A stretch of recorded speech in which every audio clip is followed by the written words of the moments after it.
The beggar who saved a dog and found his future. Marcus had lost everything: his home, his family, his hope. But on a freezing winter night, when he saved a dying dog with his last piece of bread, he had no idea that this small act of kindness would become the turning point that would change his life forever. The streets of Chicago were unforgiving in December. The wind cut through Marcus's worn jacket like 1,000 tiny knives, and the cardboard box he called home did little to keep out the cold. He had been homeless for 2 years now, ever since the factory closed and he lost his job. His wife had left, taking their daughter with her. His friends had disappeared. The world had forgotten Marcus Johnson existed. But Marcus hadn't forgotten how to be human. It was nearly midnight when he heard the whimpering. At first, he thought it was just another sound in the symphony of the city: sirens, car horns, distant voices. But this sound was different. It was weak, desperate, and it came from the alley behind the abandoned building where Marcus spent his nights. He found the dog lying in a puddle of dirty water, shivering violently.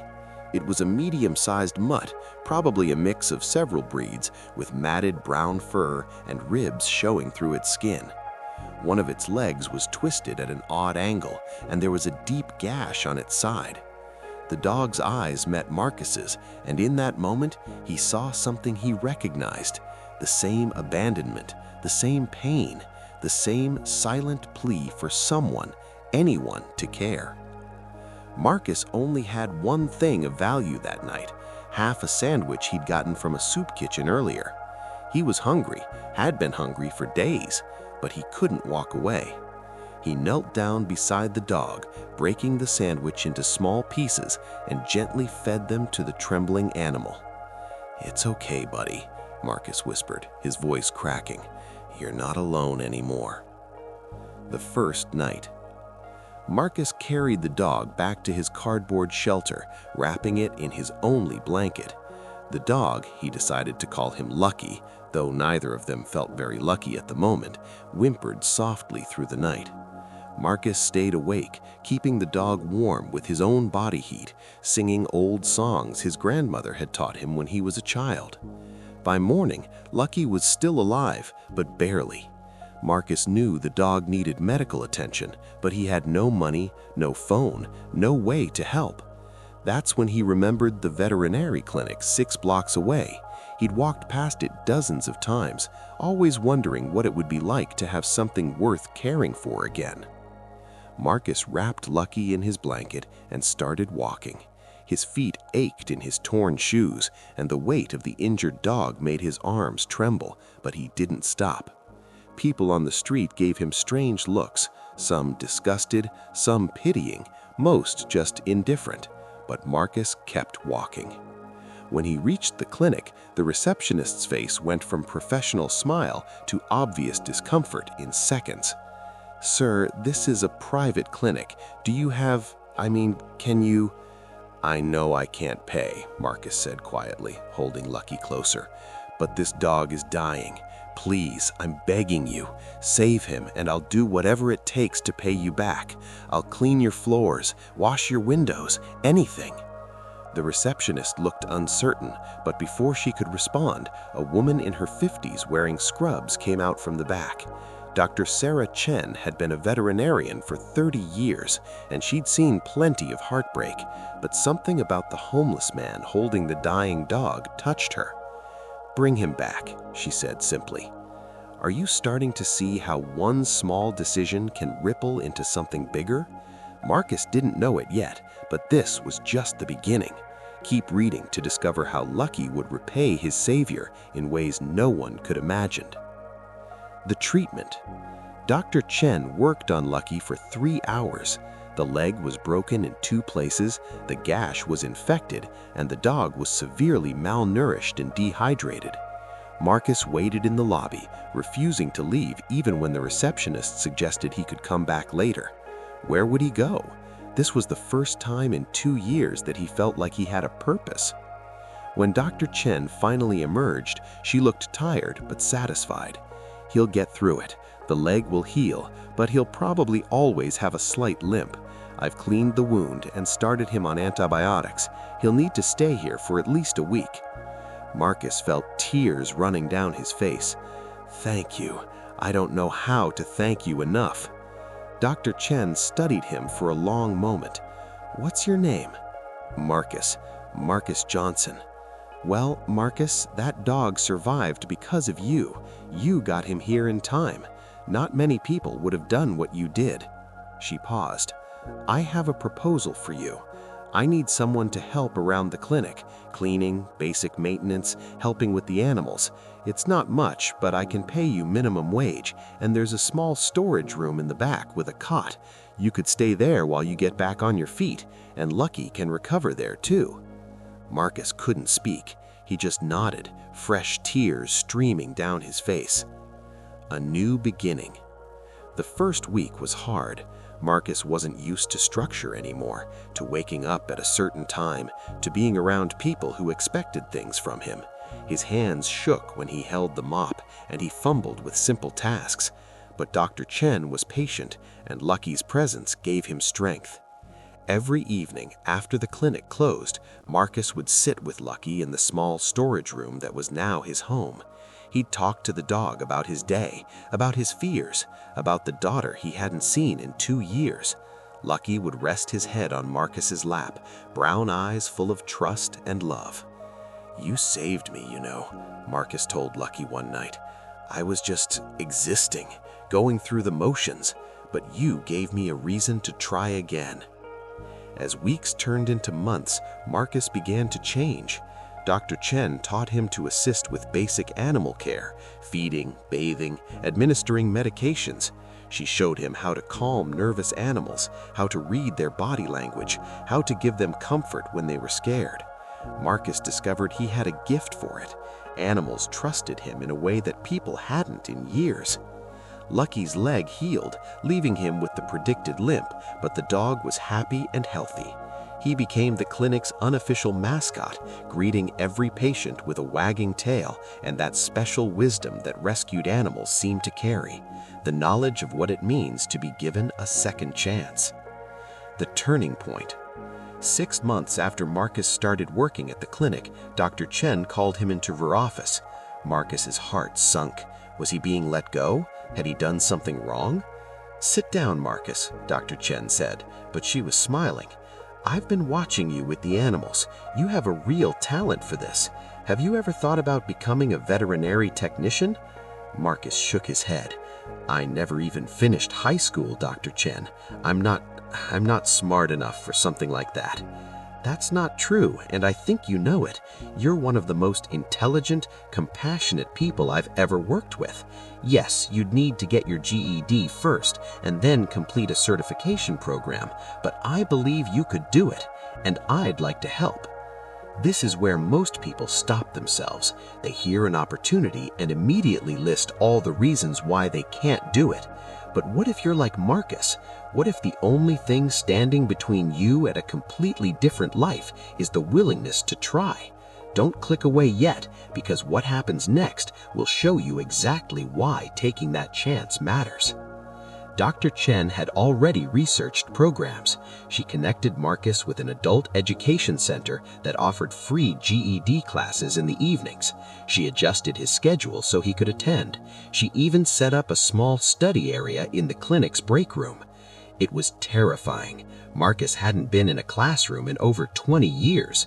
The other students were mostly teenagers, and he felt out of place, old, stupid. The first few weeks, he wanted to quit every day.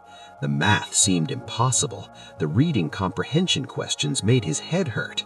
He'd sit in that break room after class, with Lucky at his feet, fighting back tears of frustration.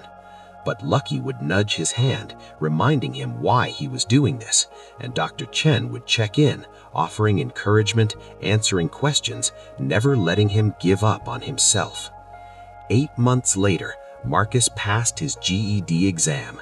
He cried when he got the results, and so did Dr. Chen. Building a future.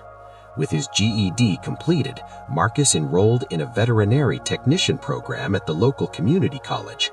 Dr. Chen helped him apply for financial aid and scholarships. The storage room at the clinic remained his home, but it no longer felt like charity. It felt like a temporary stop on a journey forward. The program was challenging. Marcus had to learn anatomy, pharmacology, surgical procedures, laboratory techniques. He studied every night with Lucky sleeping beside him, occasionally waking to lick his hand as if to say, "You've got this." His classmates were mostly young people fresh out of high school, but Marcus's life experience gave him an edge. He understood suffering in a way they didn't. He knew what it meant to be vulnerable, to need help, to be seen as disposable, and that understanding made him an exceptional caregiver to animals in distress. During his clinical rotations, supervisors consistently praised his gentle touch, his patience, his ability to... Meanwhile, something else was changing in Marcus's life. With steady work and a safe place to live, he'd started to heal emotionally. He joined a support group at a local community center. He began saving money. He started thinking about reconnecting with his daughter. Her name was Emma, and she'd been 9 years old the last time he saw her. She was 16 now. Marcus had been too ashamed to reach out before, but Dr. Chen encouraged him. "You're not the same person you were," she told him. "Show her who you've become." Marcus wrote a letter, then another, and another. On the 5th letter, Emma wrote back. The reunion. They met at a coffee shop on a Saturday afternoon. Marcus arrived 30 minutes early, his hands shaking, Lucky sitting calmly beside him. The coffee shop owner, who knew Marcus from the clinic, had made an exception to allow the dog inside. When Emma walked in, Marcus almost didn't recognize her. She was nearly grown, tall and beautiful, with his eyes and her mother's smile. She looked nervous, too. They talked for 3 hours. Marcus didn't make excuses for the past. He told her the truth about his failures, about hitting rock bottom, about the night he found Lucky, and how that one act of kindness had somehow turned into a lifeline back to himself. Emma cried. Marcus cried. Lucky laid his head on Emma's lap, and she laughed through her tears. "He's perfect, Dad." Dad. It was the first time she'd called him that in 7 years. They didn't fix everything in one conversation. Broken relationships don't heal that fast, but it was a start. Emma agreed to meet again the next week, and the week after that. Slowly, carefully, they began to rebuild what had been lost. Paying it forward. Marcus completed his veterinary technician certification with top marks. Dr. Chen offered him a full-time position at the clinic with benefits and a real salary. He was finally able to move into a small apartment, nothing fancy, but it was his. Lucky, of course, came with him. But Marcus couldn't forget where he'd been. On his days off, he started volunteering at a homeless shelter, bringing Lucky with him. He'd talk to people living on the streets, sharing his story, offering hope. He'd help them find resources, job programs, addiction counseling, mental health services, housing assistance. He also started a small program through Dr. Chen's clinic, free veterinary care for pets belonging to homeless individuals. Marcus knew from experience that sometimes a pet was the only companion a homeless person had, the only source of unconditional love in their life. He wanted to make sure those animals got the care they needed. "You're giving them what I gave you," Dr. Chen said one day, watching Marcus treat a scruffy terrier belonging to a homeless veteran. "I gave you a chance," Marcus replied.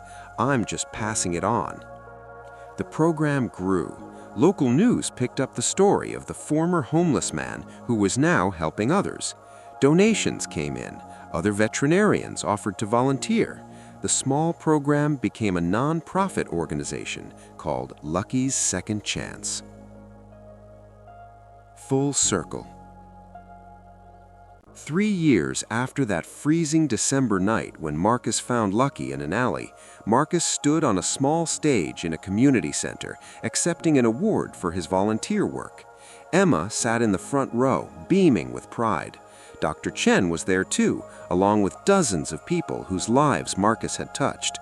But the moment Marcus was most proud of came later, when a young homeless man approached him after the ceremony. He was thin and scared, with that same hollow look Marcus remembered from his own eyes years ago. "I heard your story," the young man said quietly. "Do you really think someone like me could turn things around? I've made so many mistakes. I don't know if I deserve a second chance." Marcus put his hand on the young man's shoulder. Lucky, now a bit grayer around the muzzle but still devoted, wagged his tail and pressed against the young man's leg. "I was exactly where you are," Marcus said, "and I'm not special. I just made one good choice on one cold night, and that choice led to another and another. You don't have to fix everything today. You just have to take one step. Let me help you take that step." The young man's eyes filled with tears, and Marcus saw himself reflected there, broken but not beyond repair, lost but not beyond finding. The legacy. Today, Marcus is the operations director of Lucky's Second Chance, which has expanded to 3 cities. He completed his bachelor's degree in social work and is considering graduate school. He and Emma have a strong relationship, and she's studying to become a veterinarian herself, inspired by her father's transformation. Lucky is now 10 years old, officially retired from his mascot duties, but still accompanying Marcus on his visits to homeless shelters. The dog that was left to die in an alley has helped dozens of people find hope and healing. Dr. Chen recently retired, leaving her clinic to Marcus and a younger veterinarian. At the retirement party, she pulled Marcus aside. "Do you remember what I told you that first day?" she asked. "You said Lucky survived because of me," Marcus replied. "I was wrong," Dr. Chen said. "You both survived because of each other. That's how healing works. We save each other." Marcus thought about this as he drove home that night, Lucky asleep in the passenger seat, his head resting on Marcus's arm. He thought about the man he'd been, broken, hopeless, invisible. He thought about all the small choices that had led him here, choosing to feed a dying dog instead of eating the food himself, choosing to walk 6 blocks to a clinic with no guarantee they'd help, choosing to accept Dr. Chen's offer, choosing to go back to school, choosing to face his fears and reconnect with his daughter, choosing to help others climb out of the same darkness he'd known. None of it had been easy. There had been setbacks and struggles, moments when he wanted to give up, nights when the old shame and despair crept back in. But Lucky had always been there, a living reminder that second chances were possible, that love and loyalty could survive the worst circumstances, that one act of kindness could ripple out in ways no one could predict. So here's the question: what's your Lucky?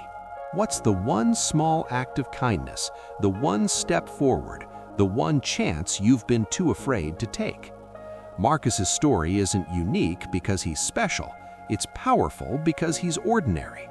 He's proof that transformation doesn't require extraordinary circumstances. It requires one decision followed by another, followed by another. The message. Marcus often speaks at schools and community events now, sharing his story. His message is always the same. I didn't rescue Lucky, Lucky rescued me. But neither of us could have made it alone. That's the secret. We're not meant to make it alone. When you're in your darkest moment, when you feel like you have nothing left to give, that's exactly when you need to give something. Not because it's easy, not because you'll get something back, but because it connects you back to your humanity. And once you find that connection again, everything else becomes possible. People always want to know what the turning point was, what the exact moment of transformation looked like. But Marcus explains that there wasn't one single moment. It was a series of small moments, small choices, small acts of courage. It was choosing to care for Lucky when he had nothing. It was choosing to accept help from Dr. Chen when pride wanted him to refuse. It was choosing to open that textbook every night when his brain was exhausted. It was choosing to write that first letter to Emma when fear wanted him to stay hidden. Transformation isn't a lightning bolt, Marcus says. It's a lot of tiny sparks that eventually catch fire. Lucky's limp never went away. Even now, on walks through the neighborhood, the old dog moves with that distinctive hitch in his step. But to Marcus, that limp is beautiful. It's a reminder that healing doesn't mean becoming perfect or erasing the past. It means moving forward despite your wounds, carrying your scars with dignity, knowing that what broke you can also be part of what makes you whole. Your second chance. Marcus's story is still being written. He dreams of opening a residential program that combines animal therapy with job training and housing for people experiencing homelessness. He wants to expand Lucky's second chance to every major city in the country. He wants to write a book. He wants to walk his daughter down the aisle someday. But more than any of those goals, Marcus wants people to understand one simple truth: it's never too late. Whether you're the person who needs rescuing or the person doing the rescuing, whether you're at rock bottom or helping someone climb up, whether you're the one who's lost hope or the one trying to restore it, it's never too late to change your story. That freezing December night when Marcus found Lucky, he thought he was saving a dying dog. He didn't realize he was actually finding the bridge back to his own life. He didn't know that his worst moment would become his best opportunity. He didn't understand that sometimes we have to lose everything before we can discover what truly matters. But Lucky knew. Somehow that battered, broken dog knew exactly what he was doing when he looked up at Marcus with those trusting eyes. He was offering a trade. You save my life, and I'll give you a reason to save yours. It was the best deal Marcus ever made. Marcus's story began with one choice on one cold night. Your story could begin today with one small act of kindness, one step forward, the one chance you've been too afraid to take. Marcus's story isn't unique because he's special. It's powerful because he's ordinary. He's proof that transformation doesn't require extraordinary circumstances. It requires one decision, followed by another, followed by another. Join the movement. Share this story with someone who needs to hear it. Visit luckysecondchance.org to learn how you can support programs that help people and pets in need. Because everyone deserves a chance to be rescued, and everyone deserves a chance to rescue someone else. That's how we change the world, one act of kindness at a time.